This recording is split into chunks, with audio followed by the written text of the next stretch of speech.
Pinecone versus Supabase versus Chroma. So Pinecone is a fully managed vector database built for high performance similarity search. It's great for production-ready AI apps that need low latency queries across massive datasets. So the pros of Pinecone is it's extremely fast and scalable with a vector search. It's also easy to integrate with AI and ML workflows. It is also fully managed, so there's no maintenance overhead. However, it can get expensive at scale, and they only are limited to vector operations. Supabase, on the other hand, is an open-source Firebase alternative built on Postgres. With a PG vector extension, it supports vector similarity search directly inside a relational database, letting you combine embeddings with structured data. So the pros of Supabase is it is open source and self-hosting options are available.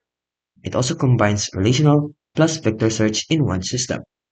It also has a strong ecosystem, which is the auth, storage, and real-time API, and it also offers cost-effective for small to medium projects.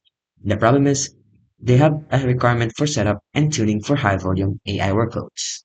Then lastly, we have is try Chroma. Chroma is an open-source embedding database built for AI apps.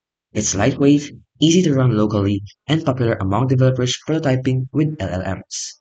The process Chroma is it is 100% open source and free to use. It's also simple and developer friendly with the API. It's also great for local development and experimentation, and they even integrate seamlessly with LangChain and other AI tools. However, it's not as performance at scale compared to Pinecone, and it also has unlimited cloud hosting options.